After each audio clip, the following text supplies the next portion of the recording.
আসসালামু আলাইকুম, good evening, নমস্কার। আজ আমাদের আপার প্রাইমারির হিয়ারিং ডেট ছিল, সেই কাঙ্ক্ষিত হিয়ারিং ডেট, যে ডেটে আমাদের সবার মুক্তি পাওয়ার কথা, সেই মুক্তির দিনটা আজকে ছিল। 1241 ম্যাচিং ভ্যাকেন্সি গভর্নমেন্ট কোর্টে সাবমিট করেছে।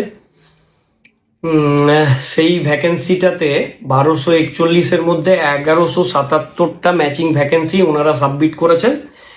তার মধ্যে মেনলি অ্যারাবিকের 61 আর আদার সাবজেক্ট মিলিয়ে 3টে, আর টোটাল 64টা ভ্যাকেন্সি ওনারা সাবমিট করতে পারেননি।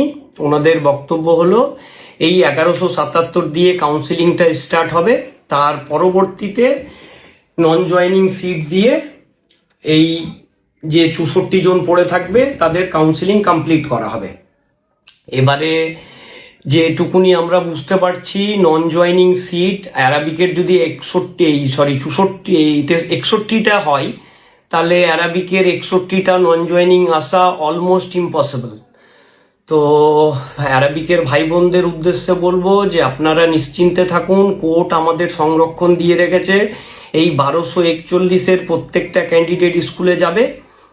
এবার পরবর্তীতে 22 তারিখে, আগামী জুন মাসের 22 তারিখে এই কেসটা আবার কোর্টে উঠবে। কতজনকে ওনারা কাউন্সিলিং করালেন আর কতজন ছেলেপিলে পড়ে থাকলো, সেই হিসেবটা ওনারা কোর্টে সাবমিট করবেন। সেই মতো যে কজন পড়ে থাকবে তাদের জন্য বিকল্প ব্যবস্থা গ্রহণ করা হবে। আমি আমাদের অ্যাডভোকেট শুভ্রবাবু, ওনার সাথে কথা বললাম, উনি বললেন এই ব্যাপারগুলো আমাকে। তো আপনারা নিশ্চিন্তে থাকুন, 1241 একটা ক্যান্ডিডেটও যদি পড়ে থাকে তাহলে আমাদের বৃত্তটা সম্পূর্ণ হবে না। তো আমাদের 1241কে পুরো ক্লিয়ার করতে হবে। তার জন্য অ্যারাবিকের যে 61 জন আছে তাদেরকে ক্লিয়ার না করে আপার প্রাইমারি কখনো তার পূর্ণতা লাভ করবে না। তো আপনারা যারা রয়েছেন পড়ে, 22 তারিখে নেক্সট হিয়ারিং যখন হবে তখন আপনাদের নিয়ে কোর্টে রিপোর্ট সাবমিট করা হবে। সেই রিপোর্ট মোতাবেক বাকি যা দরকার পড়বে আপনাদেরকে অ্যাকোমোডেট করার জন্য, সেই অ্যাকোমোডেশনের ক্ষেত্রে যা যা লিগাল স্টেপ আছে সবটাই কোর্টের পক্ষ থেকে নেওয়া হবে। এবার আমি ব্যক্তিগতভাবে একটা কথা আমার আরবির ভাই বোনদের বলেছি যে আপনাদের নেক্সট যা হিয়ারিং হবে, একটা হোক বা দুটো হোক বা তিনটে হোক, যে কটা হিয়ারিংই হোক না কেন, আমি আপনাদের সাথে যেমনটা প্রথম থেকে ছিলাম এরপরেও থাকবো। ফাইন্যান্সিয়ালি সাপোর্ট যেটুকুনি আমার করার সাধ্য থাকবে, যেমনটা আমি বলেছি, প্রত্যেকটা হিয়ারিংয়ে আপনাদের যা খরচ হবে তার মধ্যে 10,000 টাকা আমি প্রত্যেকটা হিয়ারিংয়ে আপনাদের জন্য দেব। তো টাকাটা সত্যি সত্যি ম্যাটার করে না। এই জন্যই ম্যাটার করে না, আমরা যদি সবাই একসাথে কাউন্সিলিংটা করতে পারতাম তাহলে খুব ভালো হতো, কিন্তু ভাগ্যক্রমে সেটা এখন আর হচ্ছে না বলে যে কজন পড়ে থাকবে তাদের জন্য 22 তারিখে কোর্টে আবার একটা ডিসিশন নেওয়া হবে, তারপরে আপনাদের স্কুলে যাওয়ার ব্যবস্থা করা হবে। তো আপনারা বেসিক্যালি 1-2 মাস পিছিয়ে গেলেন, এইটুকুনি বলতে পারি। আর আমার তরফ থেকে যা যা করণীয় আপনারা নিশ্চিন্তে থাকতে পারেন, আমি অলওয়েজ আপনাদের পাশে ছিলাম, আছি, থাকবো। আর বাকি যারা এই 1177 মধ্যে এসছেন তাদেরকে অসংখ্য ধন্যবাদ। আমি ডে 1 থেকে বলে আসছি এই চাকরিটা আমরা পাবো, আর সেই চাকরি পাওয়ার পথে আজকে একটা বড় স্টেপ আমরা দিয়েছি। খুব জলদি আমরা আমাদের এই 1177 জন স্কুলে যাওয়া শুধু বলবো সময়ের অপেক্ষা।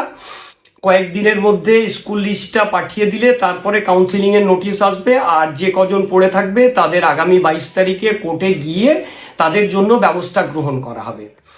আর বাকি যা রইল স্কুল লিস্টটা আসার পরে আমরা সেই মতো এগোবো। আমরা যে গ্রুপে রয়েছি বা আমরা 1241 যে টোটাল ক্যান্ডিডেট রয়েছি, সবাই মিলে আমরা এই যে অ্যারাবিকের ছেলেপিলেগুলো পড়ে থাকবে তাদের পাশে আমাদের থাকতে হবে, না তো আমাদের বৃত্ত সম্পূর্ণ হবে না। আমি বারবার করে বলছি, আপার প্রাইমারির একটা ক্যান্ডিডেট যদি পড়ে থাকে তাহলে কিন্তু আমরা মেন্টালি স্যাটিসফাইড কখনো হতে পারবো না চাকরি করে। তাই জন্য এদেরকে ক্লিয়ার না করা পর্যন্ত কেউ সেলফিসের মতো পালিয়ে যাবেন না, এই রিকোয়েস্টটুকুনি আপনাদের সবাইকে করব। ব্যাস, আর কিছু বলার নেই। সবাইকে কংগ্রাচুলেশন। অনেক লড়াই করার পর আজকে এই দিনটা আমরা দেখতে পেয়েছি। সবাই নিজ নিজ ফ্যামিলিতে শান্তিতে, খুশিতে, আনন্দে কয়েকটা দিন উপভোগ করুন। তারপরে কাউন্সিলিং হয়ে নিজ নিজ দায়িত্ব পালন করার জন্য স্কুলে বেরিয়ে পড়ব। আর এইটুকুনি সবাইকে রিকোয়েস্ট করব, আমরা যেখানেই যাই, আমরা আপার প্রাইমারির ক্যান্ডিডেট যে কজন রয়েছি সেই স্কুলে গিয়ে আমরা নিজেদের ছাপ ছাড়তে পারি, এই প্রার্থনা ওপরওয়ালার কাছে করব। প্রত্যেকটা স্কুলে আমরা প্রত্যেকটা ক্যান্ডিডেট যে কজন যাব সেই স্কুলের সমস্ত নিয়ম কানুন মেনে প্রত্যেকটা বাচ্চার সামগ্রিক উন্নয়নের ক্ষেত্রে আমরা নিজেদের ভূমিকা রাখব, এই এক্সপেকটেশন নিয়ে এই ভিডিওটা শেষ করলাম। সবাই ভালো থাকবেন, সুস্থ থাকবেন। নমস্কার, আল্লাহ হাফিজ।